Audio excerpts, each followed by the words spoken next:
فقیر والی سے بھائی محمد ریاض صاحب نے سوال لکھا ہے، لکھتے ہیں مفتی صاحب، ہم نے بچپن ہی سے یہ سنا ہے کہ عید کے روز آئے مہمان کا صدقہ فطر بھی میزبان پر واجب ہوتا ہے، لیکن چند روز پہلے ہم نے آپ کا صدقہ فطر پر لکھا ایک رسالہ دیکھا جس میں آپ نے یہ لکھا ہے کہ عید کے روز آئے مہمان کا صدقہ فطر میزبان پر واجب نہیں۔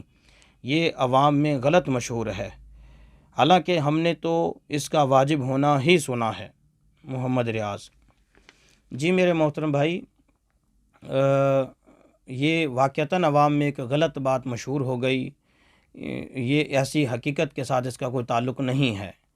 عید کے روز جو مہمان آتا ہے اس کا صدقہ فطر میزبان پر قطعاً واجب نہیں ہے، یہ عوام میں غلط مشہور ہے۔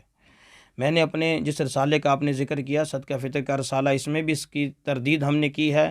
2015 میں میری ایک کتاب شائع ہوئی تھی، رد المنکرات، اس میں بھی ہم نے ایسی تمام باتوں کو جمع کیا جو لوگوں میں غلط مشہور ہیں۔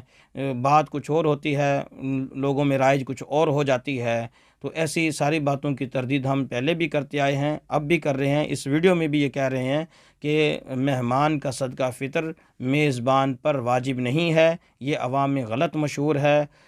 کوشش کریں کہ عید سے پہلے اس ویڈیو کو لوگوں تک پہنچا دیں، تاکہ لوگوں کو جو ایک غلط مسئلے کی ان کو ایک غلط مسئلے پر چلے ہوئے ہیں، اس کی اصلاح ہو جائے، درستی ہو جائے، اور لوگوں کو صحیح مسئلہ پتہ چل جائے کہ مہمان کا صدقہ فطر میزبان پر واجب نہیں ہوتا۔